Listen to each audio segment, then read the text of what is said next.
Well, good evening. I'm your host, Noel Clubb, here on Spanish Sports World Network on Zingo TV, channel 250.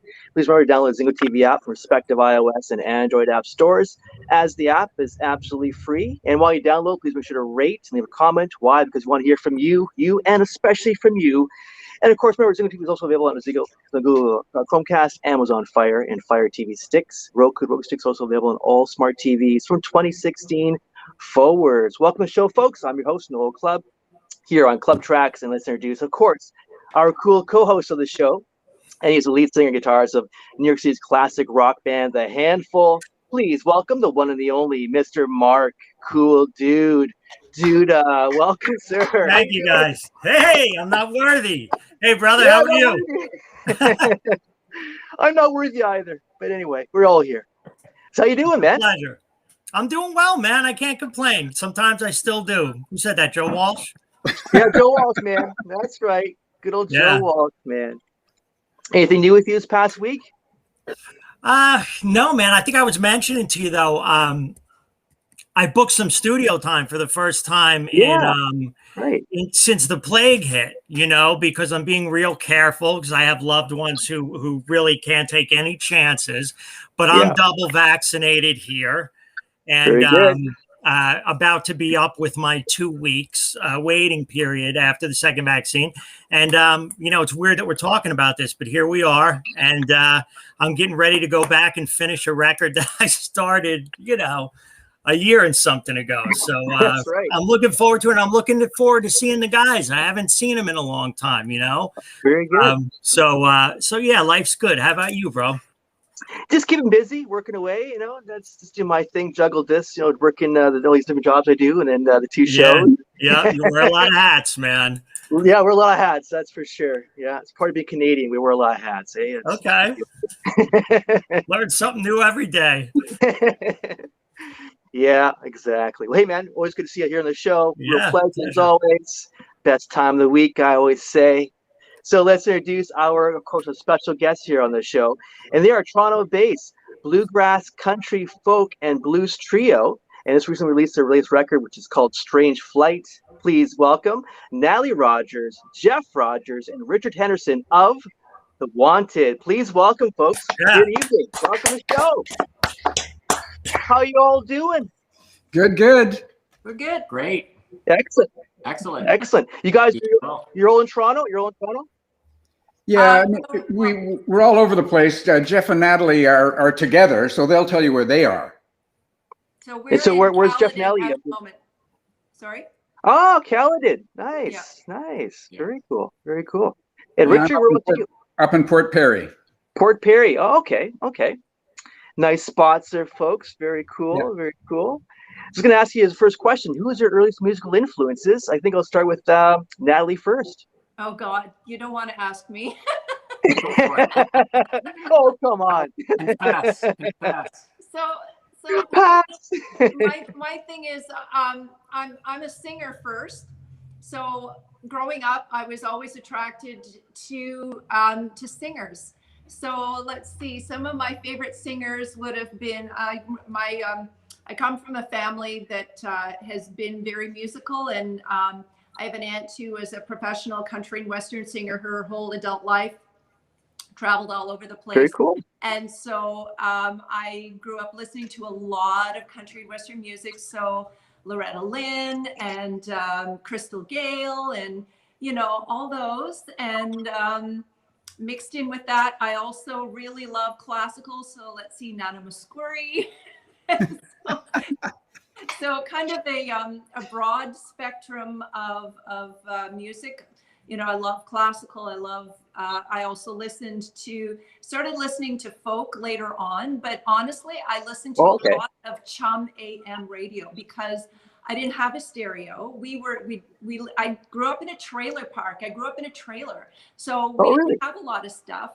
We didn't have a lot of money. So I had this huge AM radio that I would listen to Chum AM. It was one of the few stations I could get. So I listened to whatever was playing on Chum AM, and I would sing along with whatever they were playing. So, I listened to Chicago and Boston and, whomever. Yeah. And that's how I learned to sing harmony. I would harmonize with all the music I was listening to on the radio, because, you know, singing unison was boring and harmony was way more fun. So, but yeah. Yeah, So no, definitely. Musical influence. And I did Kiwanis festivals as a kid and used to perform in Kiwanis festivals. And so a lot of sort of classical, folk, traditional Kiwanis-y kind of stuff is what I listen to. So yeah, not like these guys. No. Well, how still about very these eclectic. guys? Very eclectic. Yeah. No, very impressive, I gotta say. Well, how about you, Jeff? Who were your earliest musical influences growing up? Well, it's funny when you say that. It was probably my dad.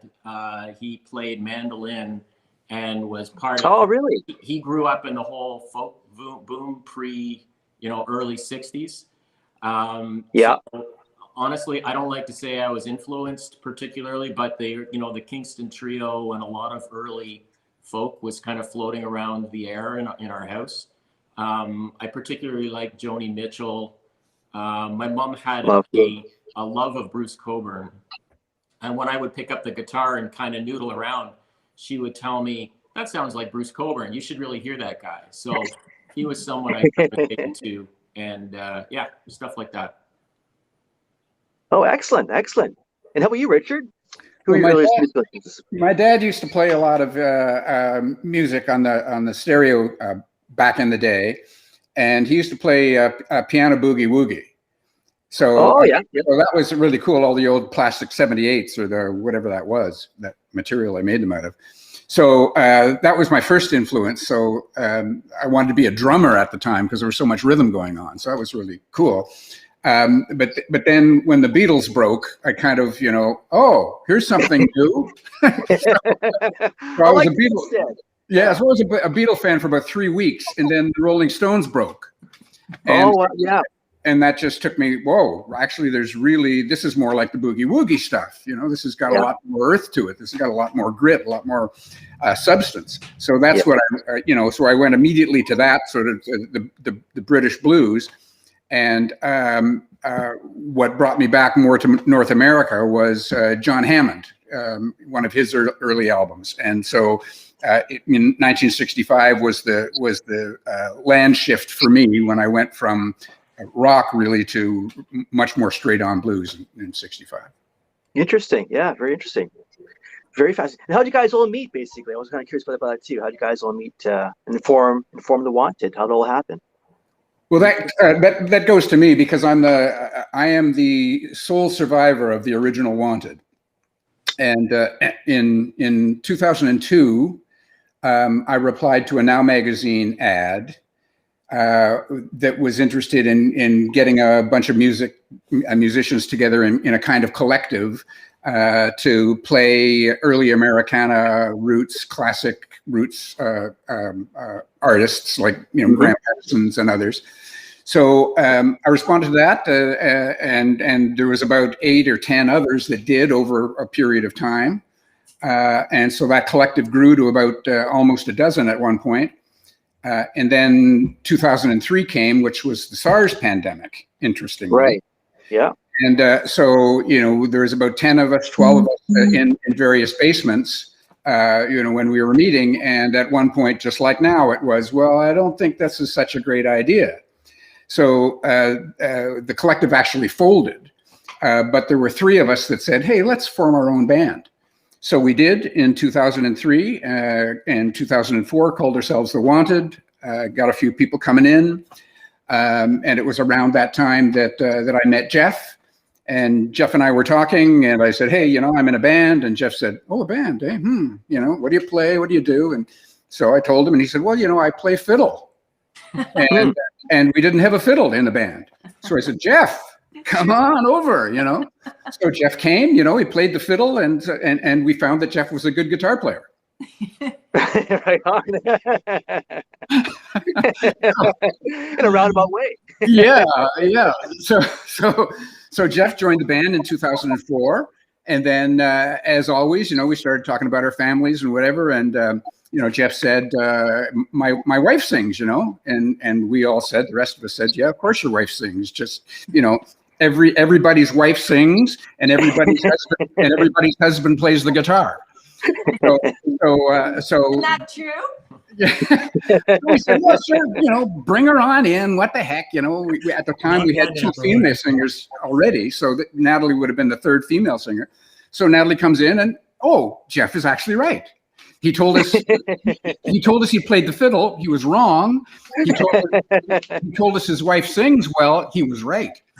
So we asked Natalie to join us in 2005, I guess it was. Yeah. And people come, people go, and now the 3 of us are the core of the band. All the others from way back in those days have come and gone. Yeah. And so we're the core of the band, play as a trio a fair amount, but also play as a 4 or 5 piece. So we add bass or drums. The bigger the venue, the more people we have, and our preference is a 5-piece band because you get a lot more things going on. Right. But we're the core and we're the trio. So your band really is kind of interchangeable basically right now, eh? Is that correct? Yeah. Yeah, I got you. Yeah, so very fascinating, very interesting stuff. Well, hey, over to Mark for a question. He's chomping at the bit over there. Cool. I'm glad, Richard, that you went over some of that history. I don't want to get too far in the weeds, but I had sort of another history question. So the body of work that I found consisted of 2 records. There was a self-titled, and there's the new album. So 2003, coming well before the self-titled, you guys are all, that self-titled album is all you guys? It's the 3 of us plus the sort of other 2 that kind of hung on through that period. So there were 5 of us, but yes, the 3 of us are on that. Okay, interesting. I enjoy both albums, by the way. Let me just get that out of the way. Mm-hmm. The new one I really liked. It has a little bit more, as you said, a little bit more earth and a little bit more grit to me. I'm a rocker, so that's what makes my ears perk up a little bit. And so between then and now, there's been a sonic change. So could you speak to the evolution of the band and the sound? Yeah, Jeff, why don't you go on that? Sure. Yeah, I mean, as Richard pointed out, the band sort of started as a real sort of a roots writing collective almost. And so, to be honest with you, I don't want to say we weren't focused on rhythm, but we weren't focused on rhythm players as much as a collective of people who would sit around and pass songs around the group. And so I think you're hearing in that first album a little bit of a reflection of that, and it comes from kind of a folkier place. And, something was always fascinating to me. I joined the band at a time, as Richard mentions, I was playing fiddle. I was really, really interested in old time music, like not just bluegrass, but real, Americana old time. And what's interesting to me is kind of the mix between, you take country and you take blues.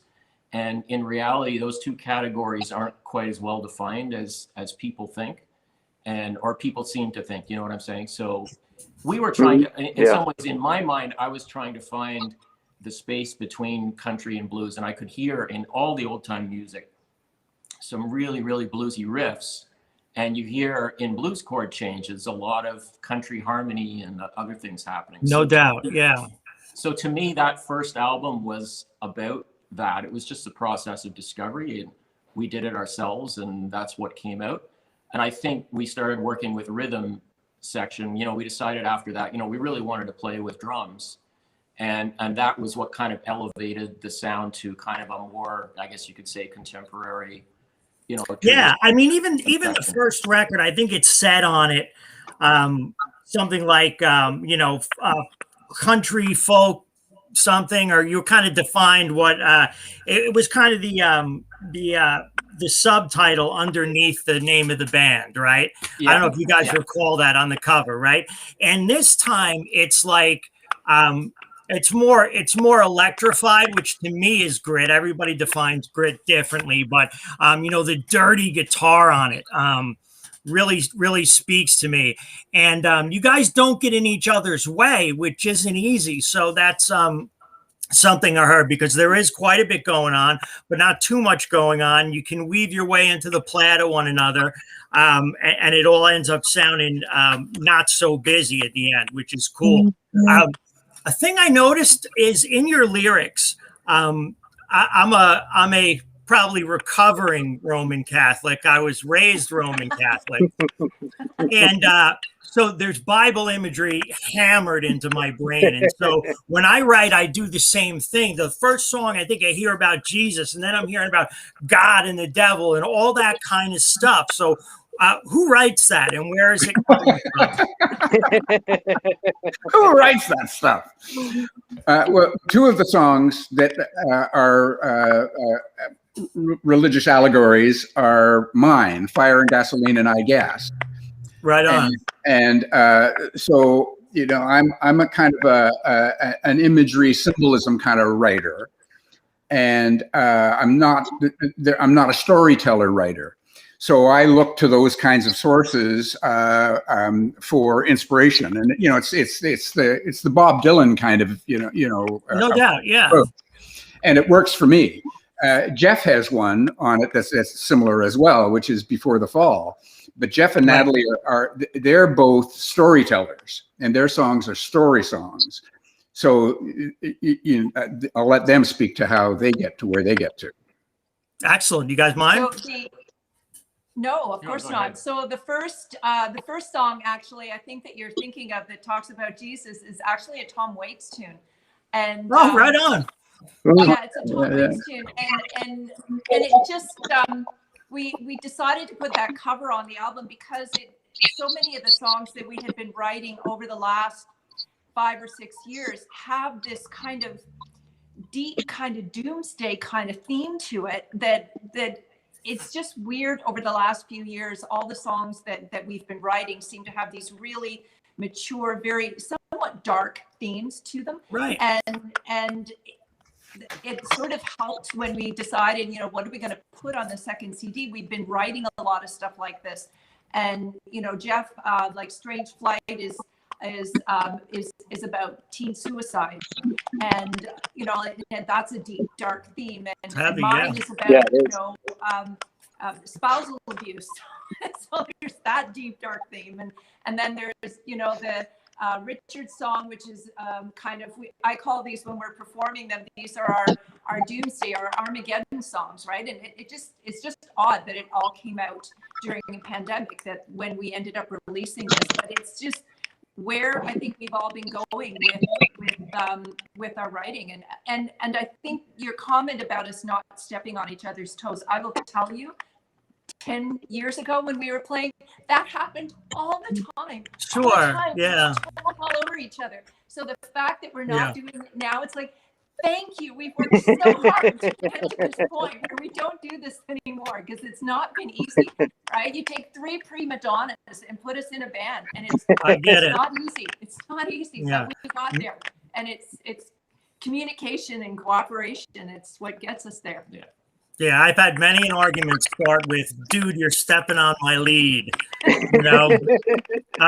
So I get it. No, it's very cool, and it's a kind of thing where, you know, sometimes when you hear bluegrass influenced music, you know, there's a lot of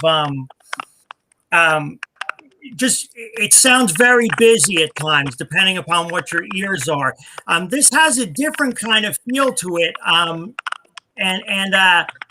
you know, Fire and Gasoline is my favorite song on it. And one of the things I really dug about it, again, was the guitar, the dirty guitar. So is that all lap guitar, or does somebody have like a Telecaster plugged in or something? A lot of it is the lap steel, because I play through vintage amps and low power ones with everything dimed pretty well. And nice. So that's the kind of breakup I'm looking for, you know, and as you point out, that's a big step from the first CD, where everything's really acoustic. You know, a lot of the same kinds of licks and things going on throughout the band, but the way that it's presented that is really significantly changed. I kind of forget what Jeff's playing in that, but Jeff too has gone electric from an acoustic guitar. Right. And he's got some crunch on his guitar too, because that's the kind of body and substance that we're now striving for. Right. I know, but it's not like that, you know, Dylan Goes Electric thing where it's because it's It's got like some heaviness to it, you know. It's cool. I think it gives the record a more modern sound for sure. I don't know what do you think, Noel? No, I agree. It does. I actually like the sound. Kind of reminds you a little bit of that guitar sound. Reminds you of Band of Joy, Robert Plant, going back a few years ago. Yeah, I hear you. It's funny what you hear, because I'm hearing everything through my experience. So sometimes I'm saying it reminds me of Mike Campbell from the Heartbreakers or something like that, you know. And so whether or not it's what he intended, we all kind of hear it or see it through our own prism. So that's interesting. Correct. Yeah. I was wondering what you thought about that. Yeah. It's funny that you mentioned that, because I was just thinking as you said that, one of the CDs, one of the albums sounds that was very influential to me, I think, over the last 10 years was the Raising Sand, the Robert Plant, Alison Krauss. That's great. Oh yeah, they're a huge hit on that record too. The sounds of the guitars on that album are amazing. It's this blend of kind of acoustic and electric, and there's some very distorted stuff, and then some less distorted stuff. And I think that's kind of the vibe we were shooting for in some ways, I think. Oh, cool. So Noel heard that right on. So yeah. Man. Cool, bro. No, I do hear that too. I hear that song. You have that dirty guitar going on. And I actually love that sound. It's very, it's very, very appealing. It's very saleable. It's a big scale. And it's great stuff. It's interesting that it's done with a vintage amp, because I know, and maybe Natalie, you know, as a singer, sometimes we use vintage microphones, right? If we want to get a certain sound that we can't get from a plugin or from something that's, you know, an emulation device. So that's really cool. Yeah. Yeah. Well, I was going to ask you guys about your track "Stand Up," which I think is a fantastic message behind it. You know, stand up, stand your ground. You know, I love that kind of message. So I'm going to ask you guys: was that song written as a collaboration, or is it written by one of the individuals of the group and kind of brought to by the circle and kind of worked on it thereafter? How did that song unfold when you're writing it? So we, as a trio, were actually at Folk Alliance International Conference in Montreal. In was that 2019? 2019. Yeah. Anyways, we were in Montreal, and Jeff and Richard went off to listen to a performance, and I was in the hotel room, and Jeff had a riff. He had a string of chords, and he kind of played it for me, and he said, you know, I've got this riff, and I'm thinking it could be a song. And he sort of hummed a little bit of a melody line, and he wrote out the chords for me and left me with it. And he and Richard went off, and I'd been at the conference, I'd been seeing some really strong female performers, and sort of that was percolating. And then I had just finished reading a book called Educated by Tara Westover, and it's about a woman who grew up in a fundamentalist religious family in the Midwest US in the 1980s, and I mean, it's different, but the idea is she was fighting back against oppression, or gender-based oppression,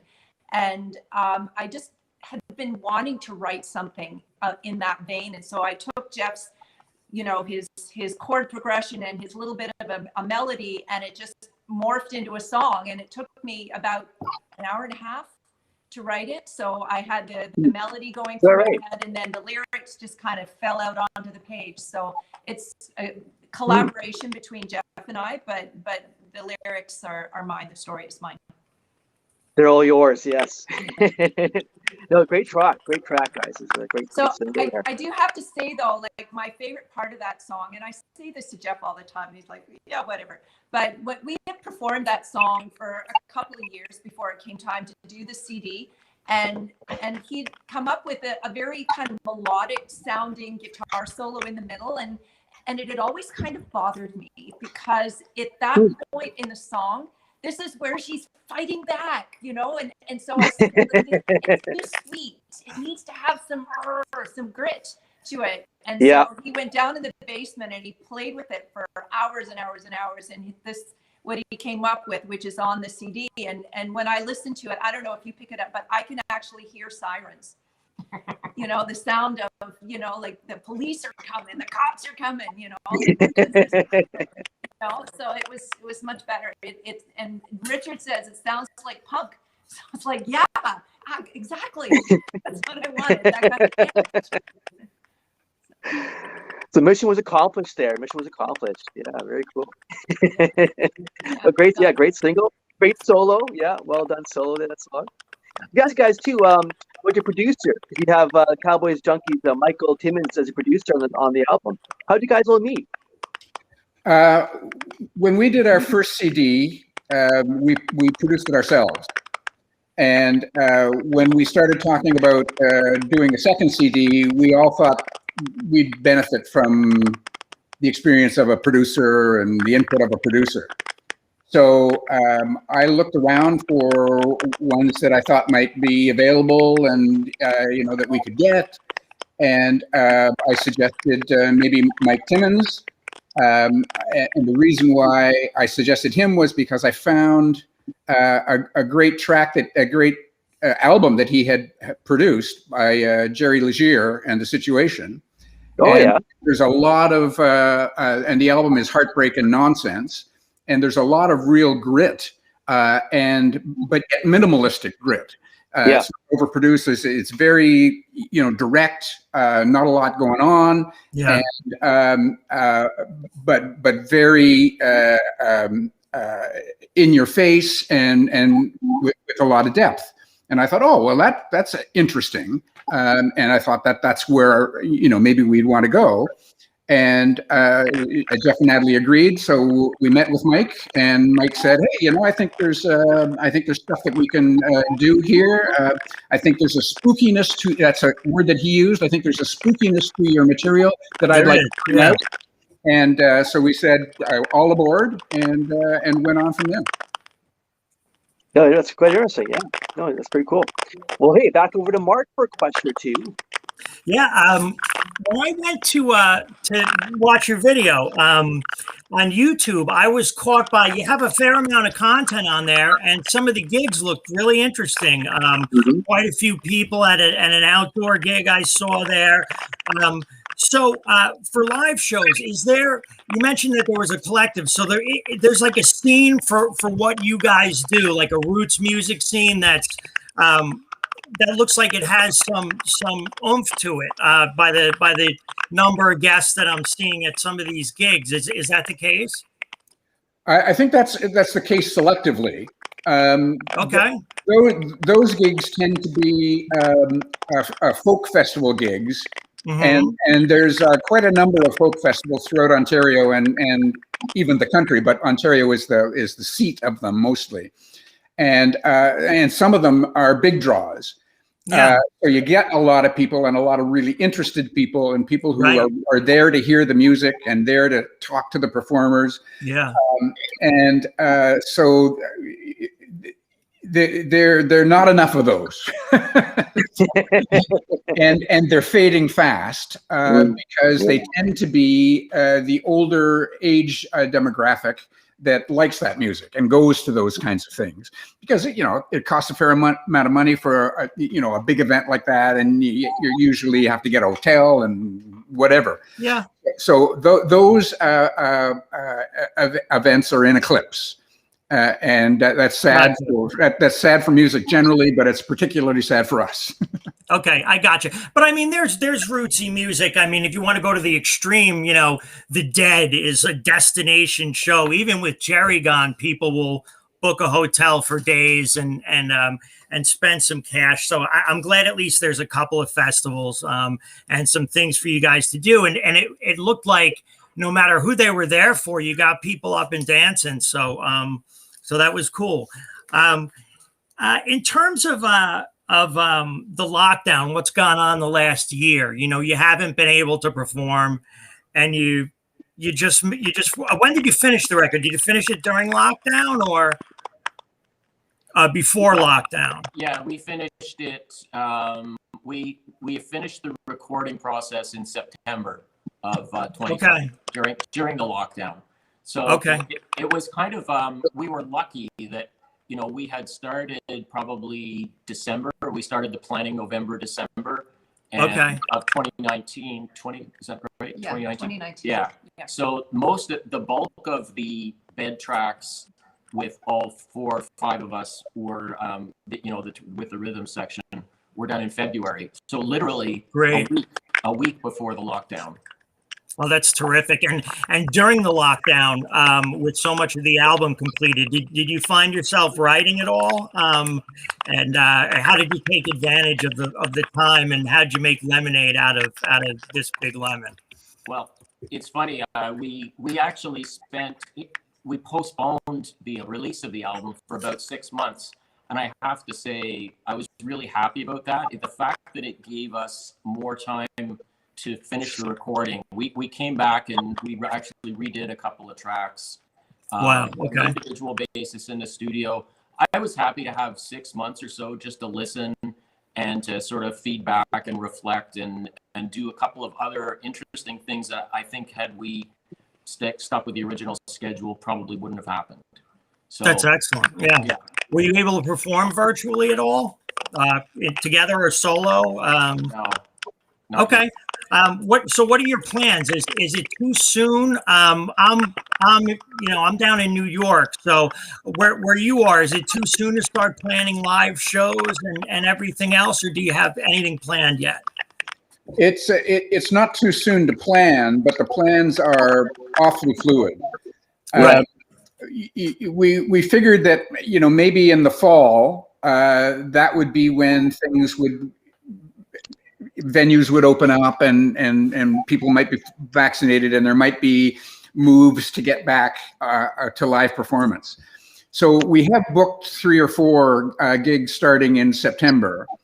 But I think they're optimistic.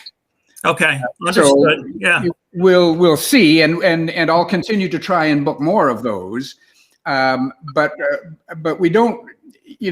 We've talked about doing live streams and whatever. We're not in the same bubble, and certainly the other 2, a bass and drummer, they clearly aren't. They're far out. No, I get it. Yeah, I've only been able to perform without my band. I hadn't done that in 20 years. Yeah, I had to, or I couldn't play. So right. I get it. So in terms of this record and promoting the record, I mean, it really doesn't matter if you guys go out right when the record comes out, right? Because I mean, are you primarily a performance band? For sure. Yeah, absolutely. And you now you have 2 albums worth of material, but I imagine do you cover some traditional songs or some other songs? What would make up a typical set, a live set? Well, I usually do the set list, but I can tell you we have we played gigs that are 3.5 hours sometimes, so we can keep going for a really long time if we have to. We have a lot more originals than are on the new CD. Gotcha. Okay. We have some originals that were on the original CD, plus we have some others that didn't make the cut to the CD. Yeah. I would say right now, out of a 3-hour gig, I would say maybe 50%, sometimes more, is original material. Certainly the covers that we do will not sound like the song you've heard before, because we don't ever play anything the way other people play it, because that's not our thing. Our thing is to take something someone else does and to make it our own, right? And part of that is instrumentation. Yeah. Part of it is because I'm a girl and we do a lot of stuff that's, traditionally sung by a guy. So we, that's going to sound different. Plus, we all have our own take on how we interpret songs. And I have a certain kind of feel that I bring, and Jeff's kind of a rootsy, sort of old-timey kind of guy, and then Richard's got the blues, but then Jeff's really into jazz, so he'll slip some jazz chords in there, and it's like, whoa, where did that come from? Yeah. And so it's like, I don't know, it's a mashup. When I heard you guys do Wayfaring Stranger, which is killer, that's a bold move, because there's so many great versions of that out there. Is there a version that speaks to you more, or that maybe influenced your rendering of the song more than others? I think the Jack White one, probably. Cool. That is probably the one that it is most familiar to me anyway. But yeah. I think he played that with one chord almost. Yeah. Or maybe two chords.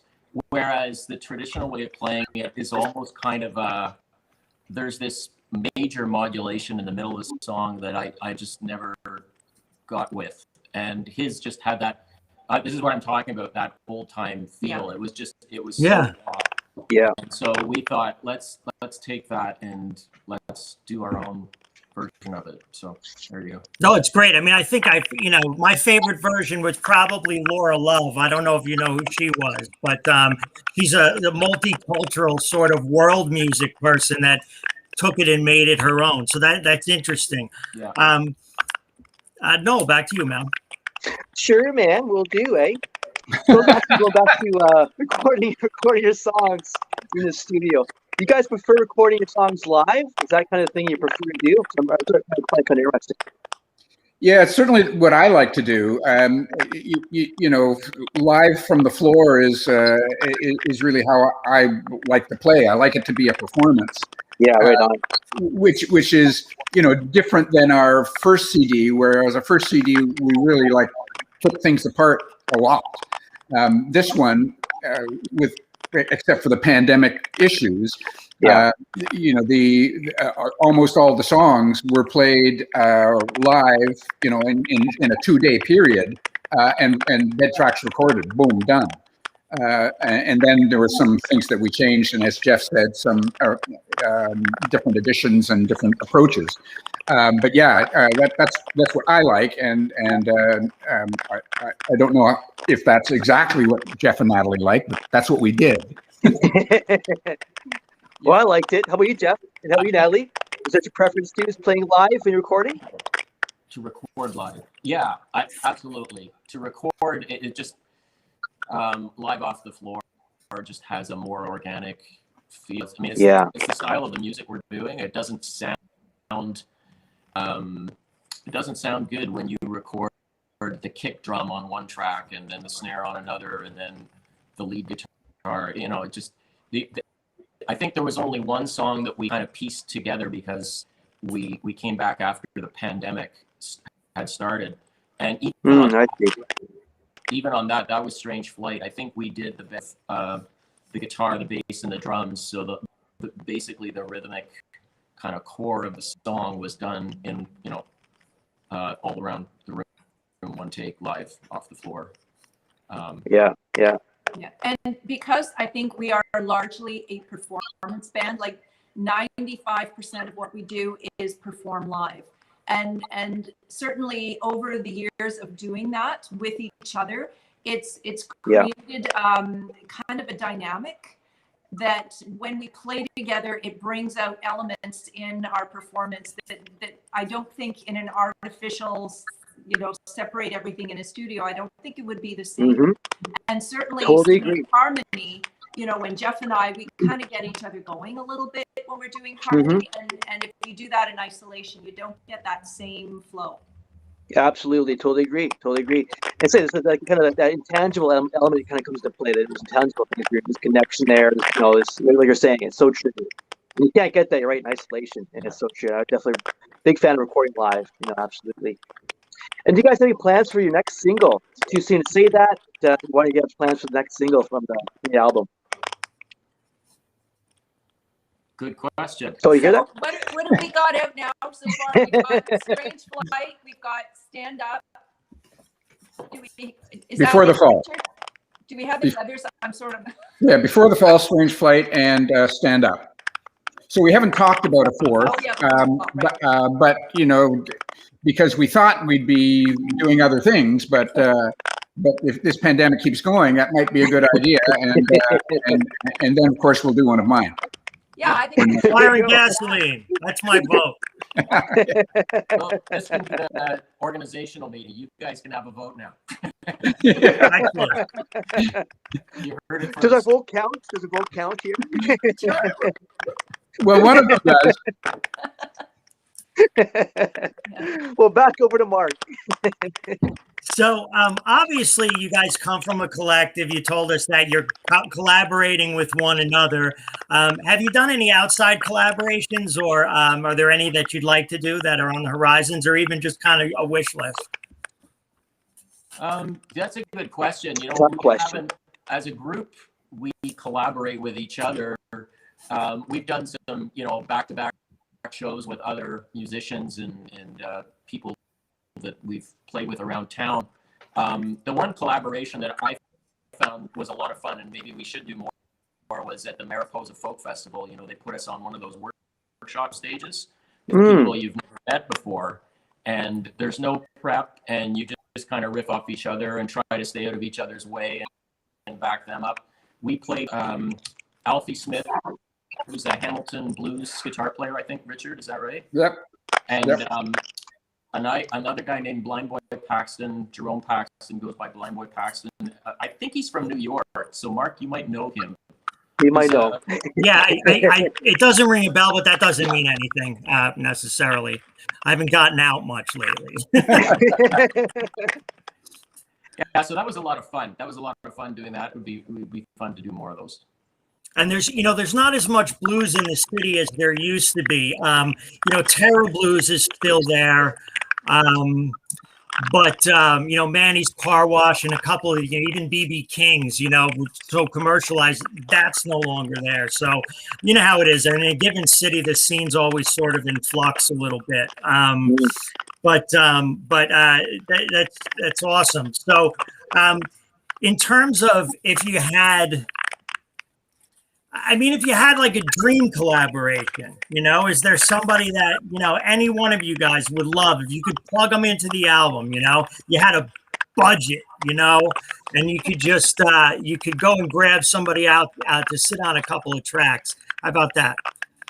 I'm waiting for Jackson Brown to give me a call. Right on. Okay. Come on, It's Jackson. interesting for me to hear where it all comes from. Like you say Graham Parsons, but I only know Grievous Angel, like most people that aren't. You know what I mean? So I kind of like to hear what where you guys are coming from. How about you, Natalie? I really like Emmylou Harris a lot. I listen to their trio stuff. So Emmylou Harris, Dolly Parton, and Linda Ronstadt. I love that collaboration, those three women. I would love someday to perform with a really strong female singer who isn't me. Yeah, no, that's great. With myself on CDs, it would be really great to perform with another strong female vocal. Not that there's anything wrong with you, honey, but just another strong female. I get it. Yeah, it's interesting, and I got to say it. I have a confession to make. Although my wife knows this already, and she's sitting here. You guys don't. My first crush, Linda Ronstadt. Ooh, yeah. That's a good one. Oh my God. So that was me. I found her mesmerizing, in the 70s and 80s and when I was growing up. So that's interesting. That is. Noel, how about you, man? Sure, man. Well, this is actually for all of you guys here. So what's some of the best advice you've ever been given during your career, during your journey to music? What's the best advice you've ever been given? Is there a line of the best advice you've ever been given? If so, will you share with us? My mother told me, get some sleep. Get some sleep, eh? Yeah. That's a good one. Yeah. Yeah, when I was on the road a lot in the early 70s, that's what she'd say. Well, that makes more sense. Early 70s on the road. Okay, that makes more sense. Yeah. How about you, Jeff? Thinking about that more recently, I would say Michael Timmons actually gave us some pretty good advice on the CD. One piece that I will always remember is don't worry about the mistakes. Yeah. Let them live. Let them happen. Yeah. It's like, no, that is the coolest chord you've ever played. By mistake. It is something to avoid perfection, and I think that kind of goes with playing live off the floor. Yeah. It sounds better when you just let things breathe. Yeah. Yeah, absolutely. Yeah, Mark and I talk about that a lot too on the show, and yeah, totally agree. Absolutely. And it's a challenging thing for a producer to produce a band that plays 99% live and do that band justice, you know? So it speaks to your decision that you guys are happy with the record. So that's pretty cool. I'd love to play the Desert Island Discs game, maybe like 2 or 3 each, you know? So if you guys were trapped on a desert island, we'll start with you, Jeff. You can only take like 2 or 3 records. What would you bring? I have one. Long John Baldry's "It Ain't Easy." Yeah, right on. That was an influential album for me. It That was sort of good. blew my mind in terms of the blues And British blues in general, I guess. I Yeah. think Richard mentioned some earlier. Yeah. Interesting. That's cool. That's really interesting. Natalie, how about you? Well, I know you listen to the AM radio, but Jeff and I are in the same island. I'm definitely bringing a Beatles album. Oh no. I love the Beatles and the Stones. They're the only 2 bands when I play their records I don't skip songs. So I know what you mean. How about you, Richard? Well, as I mentioned earlier, John Hammond, "So Many Roads," Yeah. 1965 album. I'd have that one, and I'd take "Exile on Main Street," and I would take "Feet Don't Fail Me Now," "Little Feat, Little George." Terrific. Yeah, good stuff, man. You listen to Blues Breakers at all? I imagine you do. Yeah. Oh, yeah. John. You mean John Mayall? Yeah. And, yeah, like for a period in the mid '60s, that they were just incredible. And they it was had grad clapping. school, for the guitar players. Yeah, it's unbelievable. And the guitar players out of Britain were the best in the world. And then they started listening way more to the Chicago guitar players, and they morphed into very good Chicago guitar players. And Buddy Guy and that type of thing. Yeah, and that was a huge mistake for Clapton and all of those guys. But for the mid '60s, John Mayall and Blues Breakers, fabulous. Yeah, excellent. Okay, so I mean, I can definitely hear some of that, and there's a lot of grit in that British blues movement for sure. Absolutely. It's not a clean type of thing. So that's really interesting. So how can before we go, how can your fans kind of stay in touch with you during this? I mentioned you were on YouTube. Do you have a website? Do you have social media presence? Who can speak to that? Richard? Yes, we have a website. The website is thewanted.ca. Thewanted.com was already taken, but thewanted.ca is our website. Cool. We have a YouTube channel, and the YouTube channel, if you search for the space Wanted Live, one word, you'll get us. And Instagram is the handle is @theWantedLive with an extra E. Gotcha. Yep. Yeah, those Instagram handles are at a premium. I've got a odd one too. Yeah.